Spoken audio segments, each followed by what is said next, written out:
Selamat pagi, jelang siang, Sobat Sejiwa Podcast. Selamat datang kembali di Ruang Rehat, ruang edukasi hangat saat istirahat. Oke. Perkenalkan, nama saya Dr. Roshidatul Yudin. Saya dokter umum yang bertugas di Rumah Sakit Jiwa Provinsi Jawa Barat. Nah, saat ini saya ditemani dengan narasumber yang spesial banget. Perkenalkan, namanya Ade Kurnia. Ade Kurnia Surawijaya, spesialis psikiatri, subspesialis forensik. Oke, betul begitu dong? Iya benar.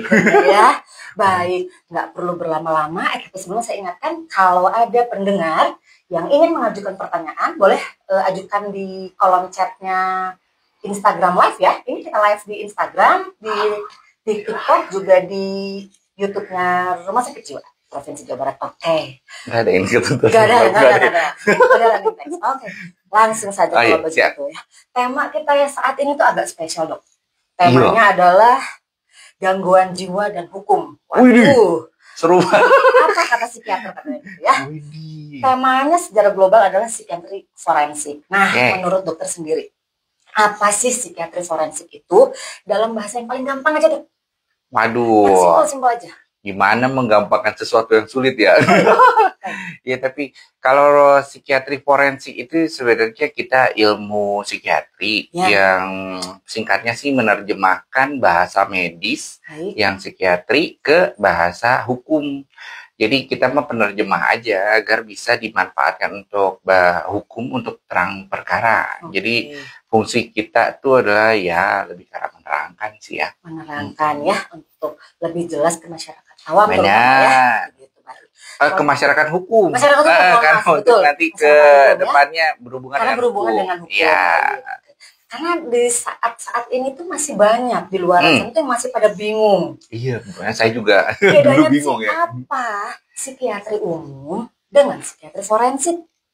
Dan dalam dunia hukum itu psikiatri forensik itu biasanya dilibatkan untuk hal apa aja sih, Dok? Oke, baik dokter, itu pertanyaan bagus Dok. Jadi kita tuh sebagai psikiater tuh ada peran, Dok. Jadi secara umum itu peran kita adalah untuk mengobati ya, Dok ya. Mengobati, memberikan tata laksana agar seseorang dapat memenuhi fungsinya dengan baik untuk selanjutnya karena mengalami gangguan kejiwaan. Akan tetapi pada suatu fungsi tertentu kita juga diminta untuk sebagai penilai nih, Dok. Jadi penilai di sini adalah kita akan membuat pemeriksaan secara komprehensif untuk menilai seseorang ini yang bersinggungan dengan hukum tentunya ya. Apakah dia punya kompetensi atau kapasitas untuk dapat dilibatkan dalam hukum atau dalam tertentu ya, Dok ya. Akan tetapi perbedaan dasar dari perannya, psikiater umum lebih ke arah banyaknya untuk mengobati, sedangkan psikiater forensik lebih banyak untuk menilai.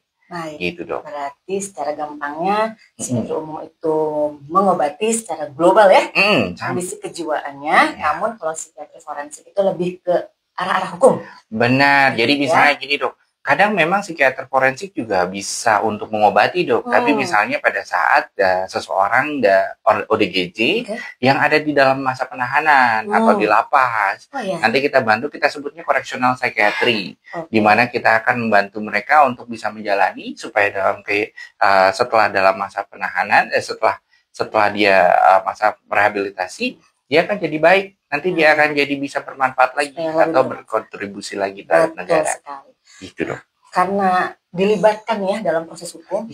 Sejak kapan nih biasanya psikiater itu mulai masuk ke dalam proses itu? Apalagi dari awal atau misalnya dari mana? Coba bisa dijelaskan, Dok? Jadi tentunya sih kita pemeriksaan itu selalu ada permohonan ya, Dok ya. Dilibatkan itu berdasarkan permintaan untuk terlibat dalam hukum itu.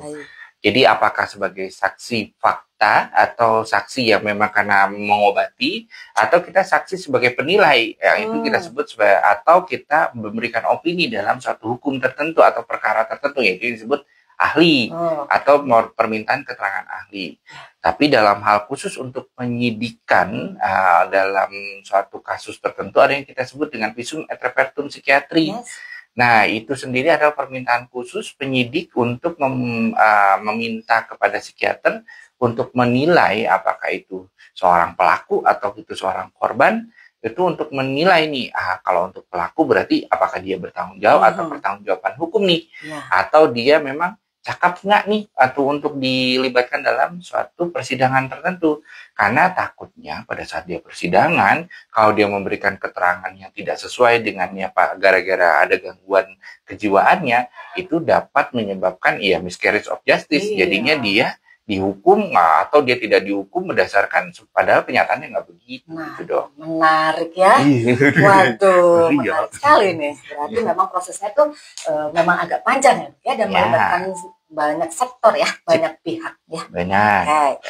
Nih, gimana sih prosesnya menilai orang itu sedang ngalamin gangguan jiwa atau enggak, dan dia itu punya perilaku kejahatan tindakan kriminal ya dok ya. Kriminal ujung-ujungnya. Jadi ODGJ. Gimana sih menilainya? Baik dokter. Atau punya tools sendiri? Waduh. Atau pakai apa? Ngeri tuh dok. Jadi kalau misalnya singkatnya sih kita akan melakukan sesuai standar ya dok ya, sesuai yang dibutuhkan dalam suatu proses hukum itu sendiri. Dan proses hukum itu sendiri butuh validasi nih dok. Jadi bukan cuma orang aja butuh validasi ya dok ya. Jadi kita juga, jadi proses hukum juga butuh validasi di mana dalam suatu pemeriksaan itu bisa dinilai, bisa dipraktekkan ulang, bisa oleh siapapun atau praktisi psikiater yang lain gitu dok. Jadi yang pertama pasti kita akan lakukan wawancara observasi ya dok ya. Wawancara observasi sesuai dengan pegangan kita nih dari mulai pendidikan sampai saat ini.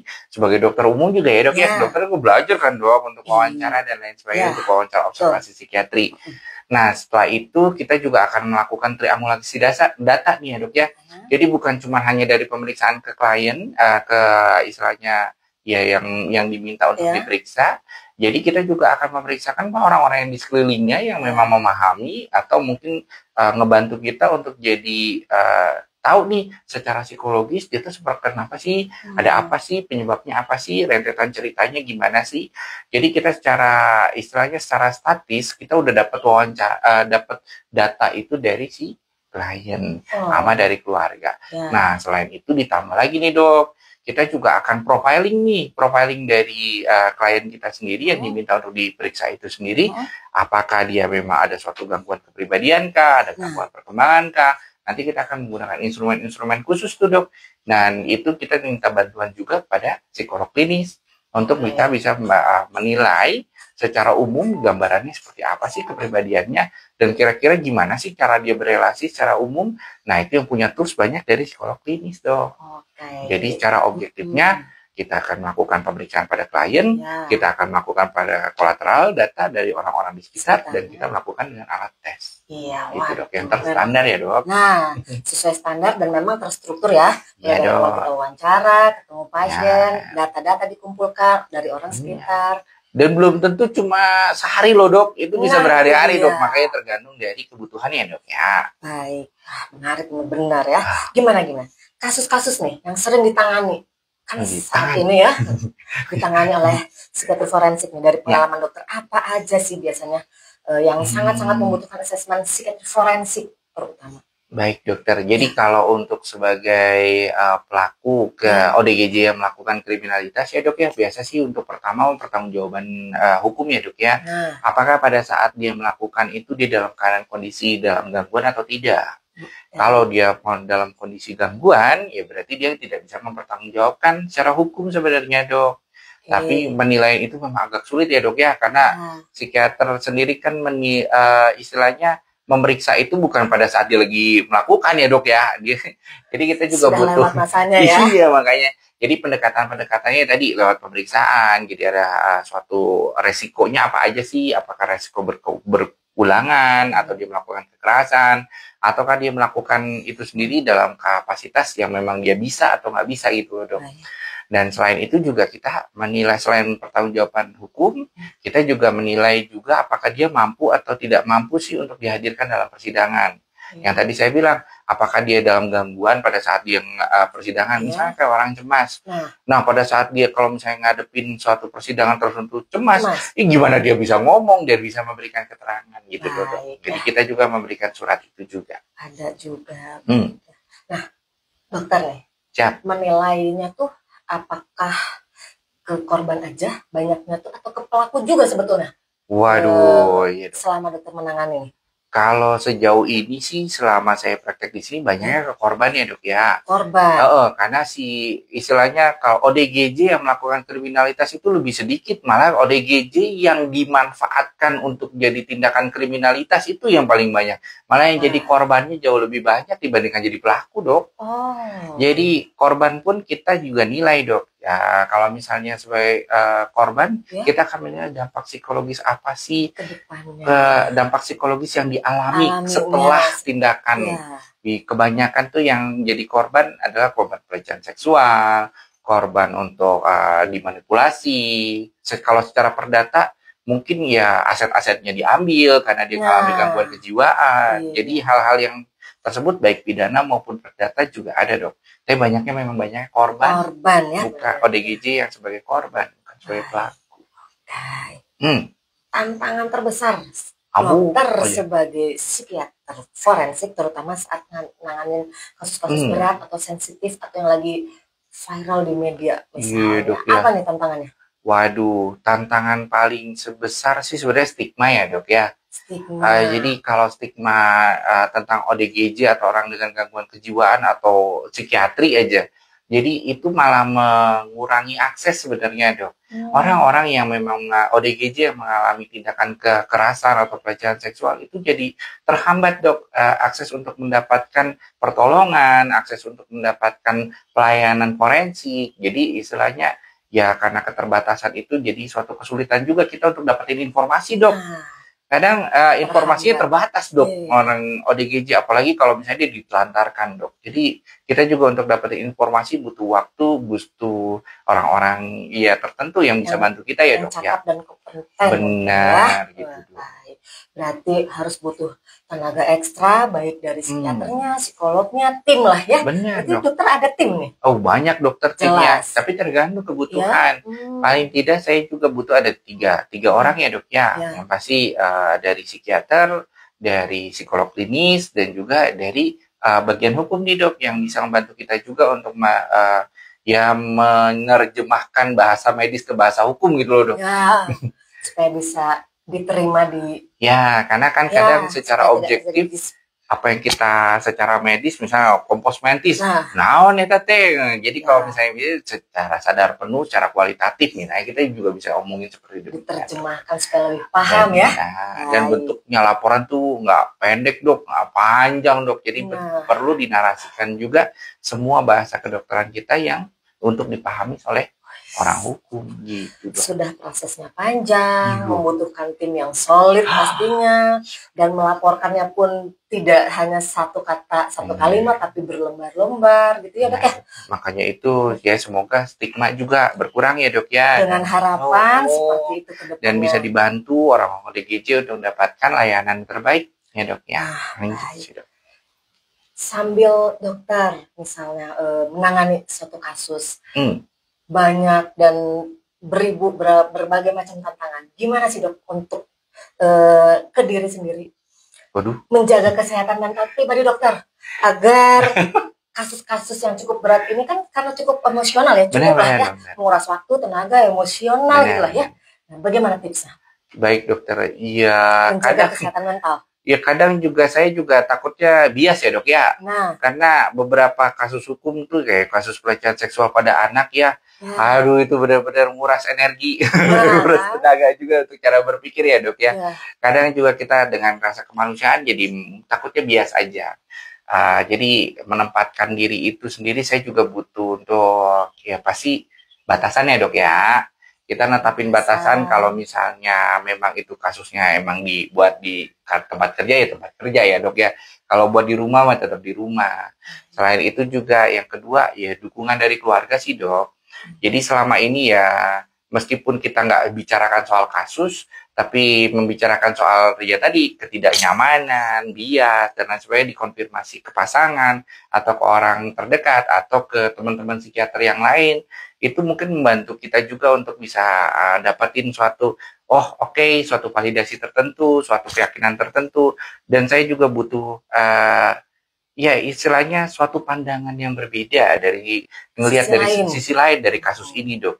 Jadi kadang psikiater-psikiater lain tuh membantu saya juga pemahaman baru terhadap suatu kasus ini sendiri. Dan selain itu juga ya tentu self care ya dok ya. Nah, kita makan yang baik, minum yang cukup ya. Kalau misalnya kita nggak sehat secara fisik, ya jiwanya juga mungkin nggak nyaman ya dok. Tapi kan emang jiwa yang kuat butuh tubuh yang kuat ya dok ya. Men sana ke sana, kita ke sini ya dok. Men sana corpore sano ya. Itu berarti untuk menjaga kesehatan mentalnya tuh menurut pribadi dokter adalah ciptakan batasan yang jelas ya. Konfirmasi atau minta penilaian dari berbagai pihak kanan kiri kita supaya ada sosial. Betul, dari sisi yang lain ya, melihatnya supaya tidak bias. Benar. Betul, baik. Pernah nggak sih dok nanganin kasus yang dokter anggap sulit, terus butuh waktu jauh lebih lama menilainya? Pernah nggak sih? Dan bisa dicontohin? Benar dokter. Contoh kasusnya? Ini beberapa waktu yang lalu yang pasti ya karena ini kasus kompleks, kasus khusus ya dok ya, kasus pada anak dengan sebagai korban pelecehan seksual. Ya kita juga nggak bisa memikirkan bahwa orang-orang yang terlibatnya juga sebagai pelaku bukan orang jauh ya dok ya, ternyata orang yang dekat juga gitu istilahnya. Dan itu untuk menilai seorang anak juga butuh waktu, butuh kalau misalnya dia sendiri udah takut, dia nggak nyaman, ketemu orang dewasa juga nggak enak. Nah itu juga yang butuh waktu juga, butuh pendekatan khusus juga.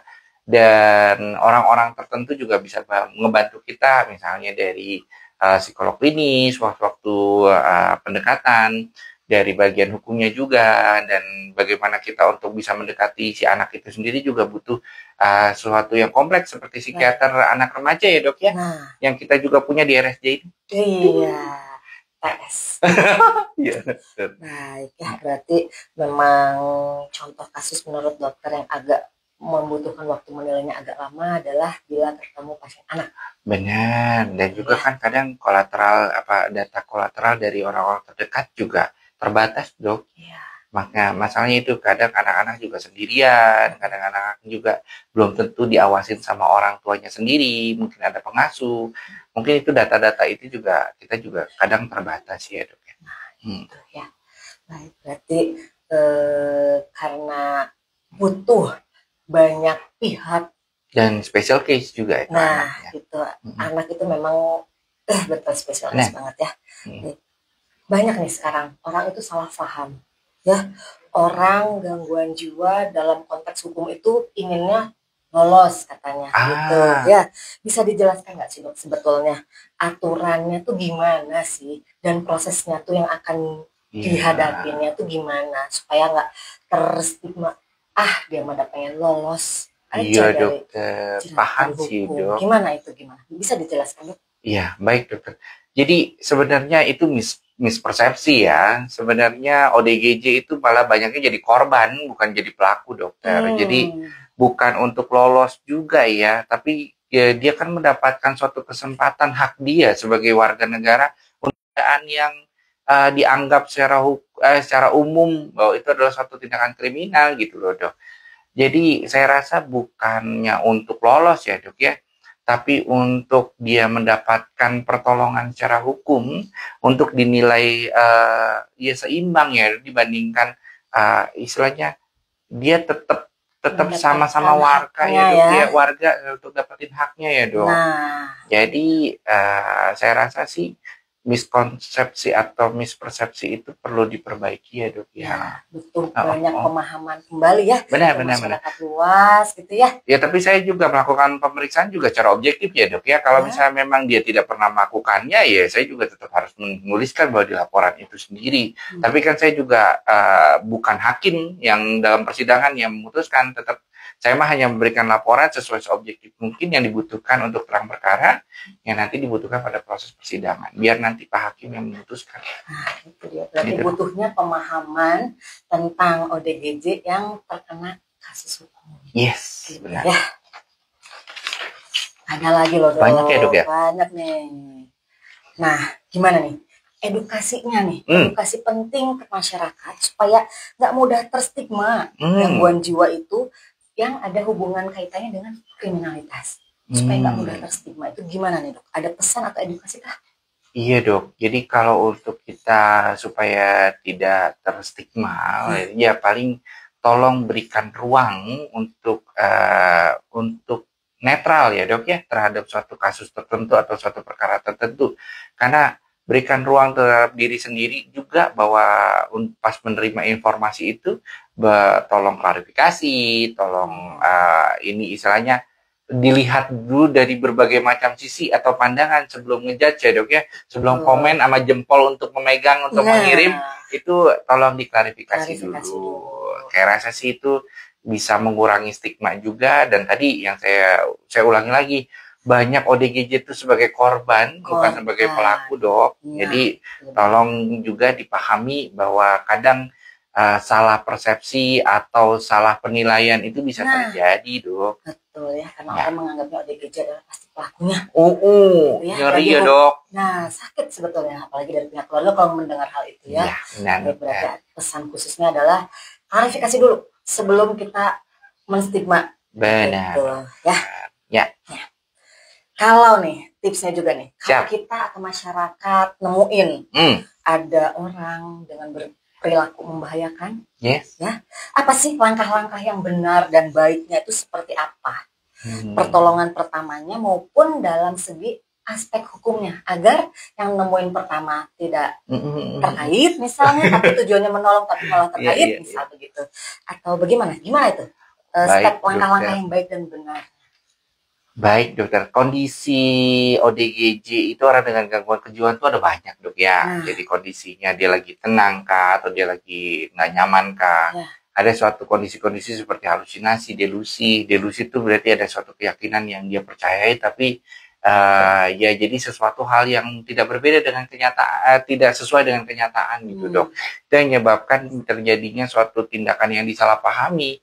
Bahwa dia malah lagi marahin yang ada di halusinasinya, tapi yang di depan mata, gitu dok. Jadi yang pasti pertama kalau kita sebagai orang yang melihatnya, yang pertama kayak dokter melakukan CPR dok. Jadi yang pertama aman diri. Jadi aman diri dulu. Jadi amaninkan diri dulu. Kalau kitanya memang mampu untuk bisa mengawasi, paling tidak jangan terlalu mendekati dulu dok. Dipahami dulu situasinya seperti apa. Aman dianya juga lagi aman atau enggak. Paling kita ngelihat dulu secara situasinya seperti apa. Yang kedua, kalau misalnya memang kita punya keberanian, kita juga pengen membantu, laporin aja dok. Jadi nanti kalau misalnya... Mana ini lapornya nih? Nah coba. Di RSC ada TRC kan kalau nggak salah ya. Jadi kalau misalnya... Tapi TRC itu kalau nggak salah memang punya syarat dan ketentuan berlaku. Jadi saya rasa sih yang pasti hubungi dari ini terdekat ya apa? Pusat pemerintahan terdekat ya, misalnya RT, RW atau lurah dan lain sebagainya, boleh dokter. Jadi istilahnya hubungin mereka dulu yang terdekat di situ siapa, baru nanti lanjutannya suruh mereka. Nah, tapi tetap awasi, tetap amati juga biar paling tidak disalahpahami juga nanti. Itu kan orang ada kalanya ingin menolong tapi khawatirnya terlibat ya dok ya. Gitu ya. Dia kena hukum nggak nih atau gimana ini gitu kan ya, jadi kita juga mau nolongnya ragu-ragu gitu dok ya. Jadi stepnya, tahapnya aman dulu. Aman diri kita, aman pasiennya juga ya, calon pasien itu. Benar. Kolaborasi sama RT RW setempat, di mana dia ditemukan. Pemerintahan terdekat. Benar dok. Baru call Tirek RSJ. Tirek RSJ. Gitu. Oke. Siap dok. Makin menarik loh bahasannya. Gimana nih? Baik dok. Supaya nggak makin salah kaprah di masyarakat luas dan pendengar ini semakin paham. Apa sih pesan utama tentang psikiatri forensik itu sendiri dok? Apa yang ingin dokter sampaikan?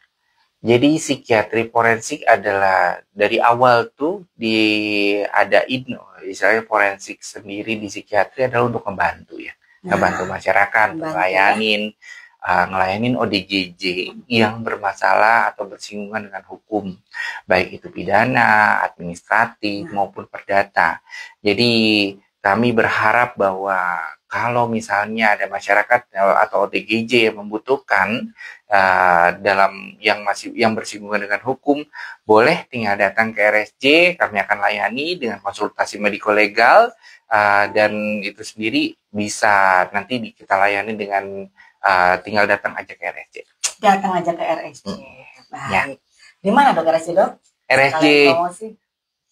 Provinsi Jawa Barat tentunya ya dok. Ya, Jalan Kolonel Masturi ya. Ya, Jalan Kolonel Masturi. Baik. Terakhir nih dok. Ya. Harapan dokter ke depannya untuk pelayanan psikiatri forensik ini tuh gimana sih, khususnya di Jawa Barat atau di tempat kita lah, benar-benar di RSJ Provinsi Jawa Barat. Gimana sih harapan dokter ke depannya? Baik dokter.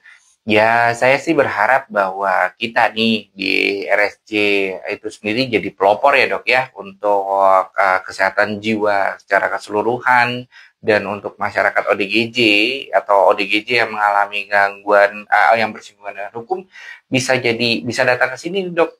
Nanti semoga ke depannya kita juga bisa melayani untuk pengembangan ke depan. Siapa tahu jadi untuk layanan rehabilitasi dari kan kita tahu nih dok bahwa ada KUHP baru dok.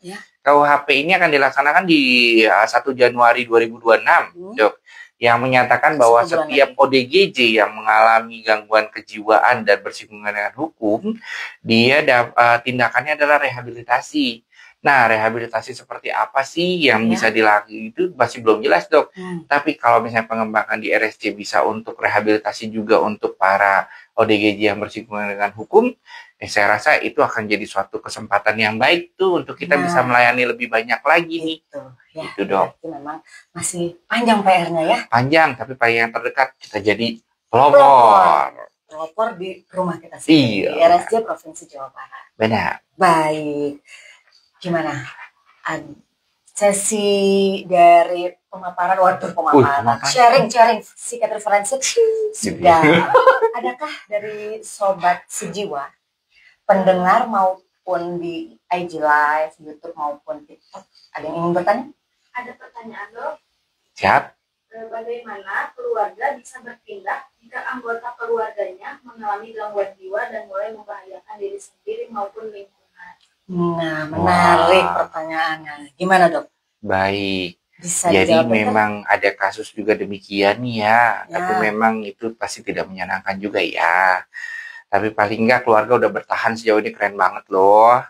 Kalau bisa, misalnya tolong hubungin dari tadi pemerintahan setempat, minta bantuan mungkin secara tertulis maupun secara lisan, agar nanti dibantu untuk nanti pelayanan TRC dari kita ya, tim reaksi cepat kita, untuk bisa ngebantu.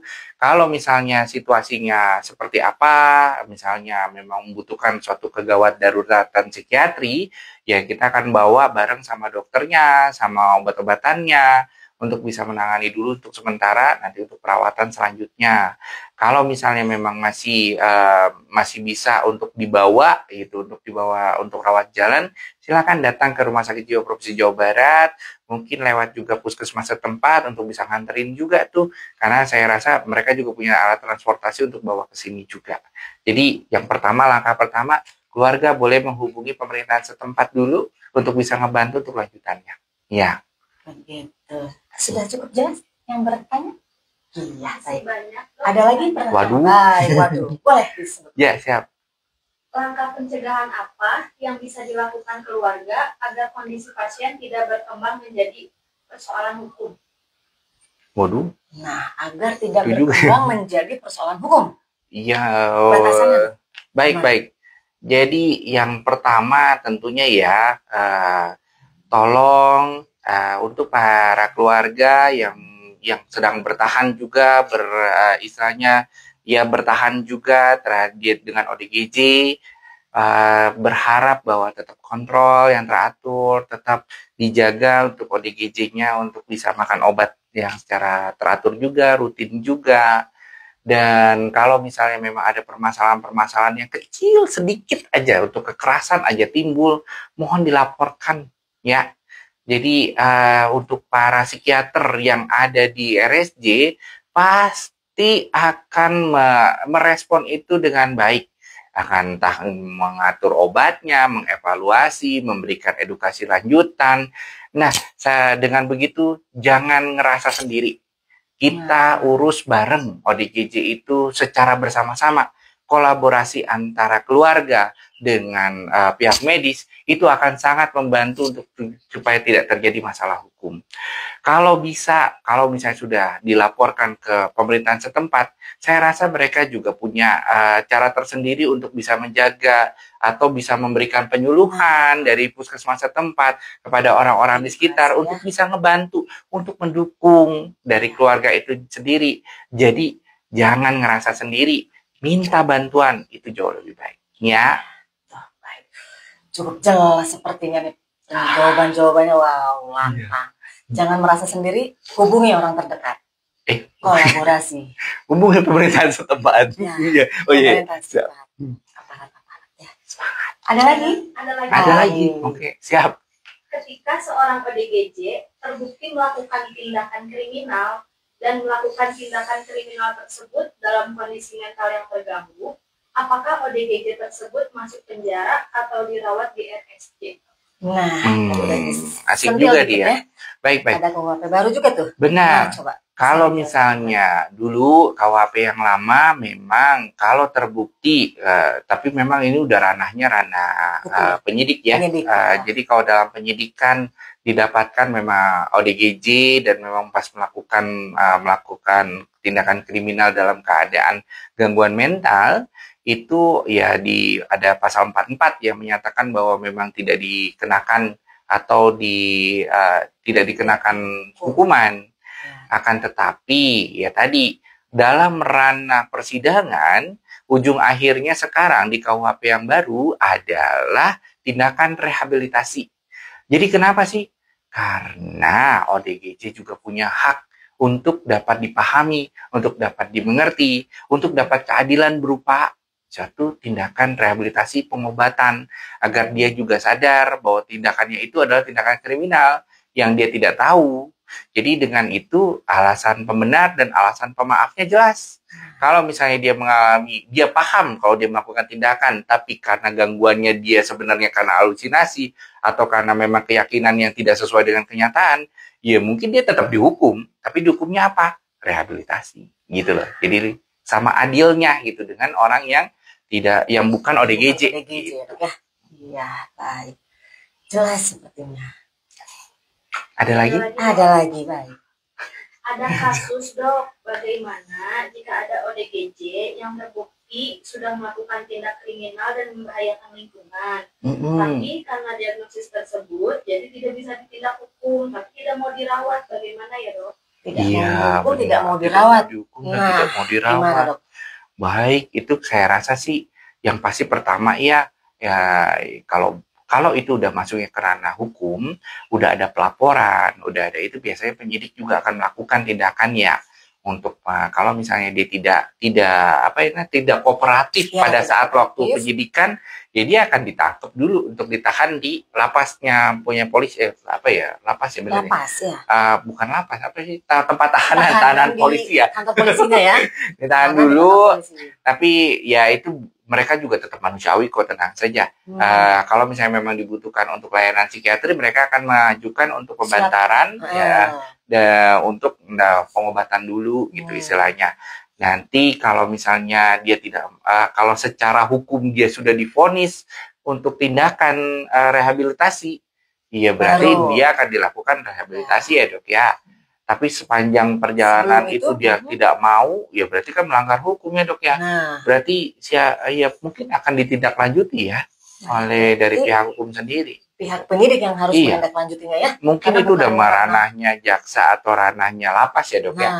Itu berarti bukan ranah dokter lagi. Bukan ranah ranah penyidik berarti. Ya benar, tapi untuk pengobatan nanti ada lagi yang dari kejaksaan atau dari pihak kehakiman juga akan ada psikiater-psikiater yang akan membantu pada saat waktu rehabilitasi atau di lapasnya gitu Dok. Nah itu berarti memang harus dipantau dulu. Benar. Dimasukkan dulu sementara sambil diobservasi. Bila dia menolak ranahnya ya. Jadi jangan takut untuk melapor. Kalau misalnya memang ada seorang ODGJ yang melakukan tindakan kekerasan, lapor aja dulu karena memang yang kita butuhkan adalah istilahnya tindakan lanjutannya. Agar paling tidak ya kita ada duty to warn, duty to protect ya. Untuk kita untuk memperingati bahwa ini akan jadi masalah atau akan jadi tindakan kriminal yang berulang, atau kita juga untuk memproteksi nih yang ada di sekitarnya ODGJ itu. Jadi yang sebenarnya disakiti itu tetap aja pada ujungnya ODGJ lah yang jadi korban gitu. Pada korban disalahpahami, korban tidak nyaman meskipun dia melakukan kekerasan, belum tentu loh dia itu ingin melakukan itu. Betul, tapi mungkin ada sesuatu yang tidak nyaman, yaitu yang perlu diobati dulu. Jadi kalau bisa tolong ya lapor aja dulu biar nanti bisa tindak lanjutnya ya dok ya. Entah diobati, entah direhabilitasi gitu. Baik. Ditindak lanjut gitu ya. Lapor dulu. Baik, ada lagi? Lapor. Mau bertanya lagi dok. Boleh. Dok, bagaimana penanganan anak korban pelecehan pasti terganggu secara fisik dan mental? Nah, penanganan anak korban pelecehan. Anak korban pelecehan, baik dokter. Jadi sebenarnya kita juga belum tentu juga dampak psikologis itu bisa langsung sih ya kalau pada anak di bawah 12 tahun ya. Kalau anak di atas 12 tahun mungkin akan yang udah mengerti, memahami rasa malu dan lain sebagainya, pasti terdampaknya lumayan ya, lumayan nggak nyamannya. Bagaimana sih kita supaya bisa itu ya tetap sama sih. Ayo ke sini yuk, kita bantu. Kita curhat, kita juga pahami dulu kendalanya apa sih. Emang problemnya yang mananya dulu nih yang bikin gak nyamannya. Kan ada banyak ya dok ya, masalah psikologis kah, masalah biologis kah, atau masalah sosialnya kah. Nah dengan pendekatan biopsikososial itu akan membuat kita juga memahami nih kebutuhan dia apa, stimulasi apa yang perlu dikembangkan, entah masalahnya di strategi coping kah, entah masalahnya di self care kah.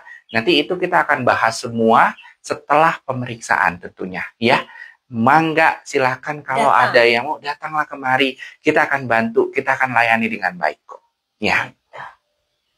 Masih ada dok? Masih ada lagi. Wah bener, menarik sekali loh ini forensik. Siap. Lanjut dok, saya bertanya. Siap. Berapa lama waktu penegakan diagnosa seseorang terganggu kejiwaannya atau tidak, dan dalam proses hukum, dan apa yang bisa dilakukan di RSJ? Berapa lama? Berat banget pertanyaannya ya. Nah, oke. Nah, gimana tuh? Baik. Berapa lama nih untuk menentukan? Jadi penegakan diagnosis itu ya tergantung dari pertanyaan, dari permohonannya ya dok, tentunya ya dok ya. Iya. Kalau permohonannya adalah untuk kecakapan dia dalam persidangan sih kayaknya cepet ya dok ya. Kalau kelihatan udah cemas gitu ya kita juga bisa buat ya. Tapi kalau untuk pertanggungjawaban pidana, kadang kita juga butuh waktu yang lama untuk observasi, untuk menilai juga. Kadang juga kita butuh banyak data dulu dok untuk bisa menganalisisnya secara mediko-legal. Dan juga kita juga butuh banyak informasi nih dari orang-orang sekitar. Jadi istilahnya penilaiannya komprehensif, wawancaranya juga nggak cuma sebentar, kita juga bisa berkali-kali. Cuma ya ada beberapa ya kayak tergantung kasusnya ya dok ya. Ada kasus yang sederhana, ada kasus yang kompleks, ada yang kasusnya memang dari awal juga untuk populasi yang khusus. Entah kita juga dapat beberapa kasus yang memang data informasinya terbatas dok. Aduh, apalagi yang viral-viral dok. Waduh, itu terbatas ya kita juga sulit dikorek ya. Benar. Jadi kadang-kadang jadi informasinya banyak biasnya gitu dibandingkan data yang sebenarnya aslinya yang pada saat itu. Jadi tergantung ya, kalau ya kita bisa dari seminggu sampai 2 minggu ya kalau untuk menilai keseluruhan. Tapi untuk data tergantung kasus, untuk penegakan diagnosisnya buat apa dulu nih. Nah kalau tujuannya, dan untuk tujuan benar. Jadi kita akan menjawab sesuai pertanyaan hukum tentunya. Jadi kalau misalnya hanya diagnosis saja, kadang belum tentu membantu untuk terang perkara. Kadang diagnosis itu sendiri hanya suatu yang perlu kita analisis lanjut yang berhubungan dengan kasusnya dan situasi hukumnya seperti apa yang terjadi. Jadi bukan sekedar diagnosis loh, tapi hubungan antara diagnosis tersebut, kejadian tersebut, situasi tersebut pada waktu itu, pada waktu kejadian kriminalnya seperti apa. Itu yang paling banyak dipertanyakan. Jadi bukan diagnosisnya justru yang dibutuhkan oleh hakim tuh. Sebetulnya ya. Nah, tapi kalau waktu, perkara waktu bisa sampai seminggu sampai 2 minggu dengan pertemuan berulang-ulang atau dengan wawancara berulang. Kalau yang kompleks, kalau misalnya yang sederhana ya bisa sekali 2 kali untuk pertemuan juga bisa. Tapi untuk kita menilai secara komprehensif mungkin butuh waktu yang lebih panjang ya. Apalagi kalau kasus untuk mengobati ya dok ya. Mengobati belum tentu kita langsung dapat pas ketemu langsung dapat diagnosis ya enggak lah. Datang berkali-kali kita tahu dulu kasusnya seperti apa, kita tahu dulu sebenarnya problemnya seperti apa, stimulasinya apa yang butuh ditambah, apa pendekatan secara biopsikososial kebutuhannya apa yang tadi saya sebutkan. Berarti kalau untuk waktu tidak ada batasan harus segini hari bisa lolos atau bisa menemukan diagnosisnya, misalnya nggak bisa ya, tergantung surat permintaan juga, tergantung tujuannya untuk apa. Benar sekali. Oke, ada lagi kah pertanyaan? Pertanyaan terakhir tapi di luar konteks forensik. Siap. Dok, bagaimana cara bantu orang tua yang terlalu overthinking, takut banget sakit hati? Orang tua kenapa dia sakit hati ya? Nah, sensitif mungkin dok ya orang tua. Gimana cara ngebantunya? Ada banyak ya. Kalau kita lihat dari pendekatan biopsikososial ya, yang dimaksud orang tua ini yang mana nih? Umur berapa nih? Iya benar. Apa geriatri? Iya. Atau produktif udah hampir manual gitu ya, itu juga orang tua. Sebenarnya kalau secara biologis, secara yang klien-klien kita yang di atas 60 tahun, itu ada kemungkinan demensia gitu istilahnya. Ada suatu gangguan secara kognitif, di mana yang ngebuat dia udah nggak bisa nilai lagi nih. Kapan dia harus meregulasi emosinya dengan baik, kapan dia harus keluar. Jadi takutnya senggol bacoknya gara-gara ada permasalahan secara biologis gitu loh istilahnya. Karena umur ya? Benar. Lalu yang kedua bisa juga kita nilai apakah secara psikologis nih. Jadi pertumbuhan perkembangan selama si orang tua itu berlangsung, pengalaman mungkin ya banyak ketidaknyamanan ya, mungkin banyak kenyamanannya kan kita tidak tahu ya. Mungkin cara penyampaiannya aja, cara kebutuhan dia menilai suatu keadaan tertentu itu bisa berbeda dengan anak-anak zaman sekarang gitu istilahnya. Jadi bisa fix mindset tuh apa ya kita sebutnya. Jadi punya mindset atau punya cara berpikir tertentu yang terus-menerus yang dia pengen ketahui aja. Yang gitu. dia pahami aja. Dia pahami. Mungkin ada post-post syndrome, itu beda lagi ya dok nanti ya dok ya. Mungkin dilanjutannya ya. Pertemuan rehat selanjutnya. Tapi juga kita juga lihat secara sosial, mungkinkah dia juga lagi dalam tekanan atau mungkin dia bekerja pulang kerja lagi nggak enak, nggak nyaman, jadi mudah tersinggung, mudah jadi cemas, mudah dia juga jadi pemikirannya negatif terus tuh. Gimana cara menasihatinya? Yang pasti sih bukan menasihati ya. Mungkin banyaknya lebih edukasi ya. Dan kita lebih memahami. Benar. Harus lebih banyak paham juga ya. Jangannya ngobrol, jangan sambil dia lagi pulang kerja langsung wah senggol bacok gitu mah ya. Coba pendekatannya mungkin ajak dulu duduk dulu, kasih suguhin dulu teh ya. Entah kopi, jangan kopi kali ya. Teh aja ya.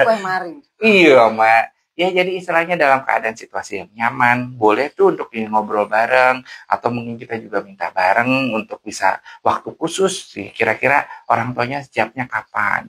Kalau misalnya kita nggak ada waktu seperti itu, ya mungkin kita yang nyiptain waktunya ya, tapi tentu kita juga lihat batas-batas sebagai seorang anak juga kita tahu ya batas kesopanan yang udah diajarin itu seperti apa ya. Kadang kita jauh lebih mengerti ya orang tua kita kayak gimana ya. Ya mungkin dengan cara yang dipahami, cara yang disukai oleh orang tua itu seperti apa. Paling sederhananya sih ya kita mau memperlakukan orang seperti kita mau diperlakukan. Nah, itu aja udah oke banget kok. Kalau misalnya niatnya baik, pasti hasilnya mungkin lebih baik. Dengan cara penyampaian yang perlu baik ya. Kadang kalau misalnya kita niatnya baik tapi hasilnya nggak baik, mungkin penyampaiannya saja mungkin yang perlu kita juga ceritakan bahwa kita tuh niatnya baik, lo pengen nolong, lo pengen bantu lo. Tapi maksudnya mungkin pemahamannya berbeda, mungkin kita juga perlu pahami dari sisi pandang dia. Dia mau diperlakukannya seperti apa. Itu akan lebih baik. Baik. Oke. Sudah tidak ada lagi pertanyaan dari Sobat Sejiwa. Baik, kalau begitu kita akhiri Baik, dokter. sesi rehat kali ini. Sip. Terima kasih banyak kepada Dokter Ade Kurnia Terima atas kasih. segala terima kasih. pemaparannya. Tema kali ini sangat menarik, psikiatri forensik. 4 dan Semoga 6. nah Forensiknya. forensik benar. Semoga dengan pemaparan Dokter Ade barusan bisa menambah pemahaman kita mengenai psikiatri forensik, dan kedepannya semoga psikiatri forensik ini menjadi pelopor di Rumah Sakit Jiwa Provinsi Jawa, khususnya di Indonesia pada umumnya. Baik, Amin. baik, saya akhiri. Billahi taufiq wal hidayah. Wassalamualaikum warahmatullahi wabarakatuh. Selamat siang, sobat Ya. sejiwa.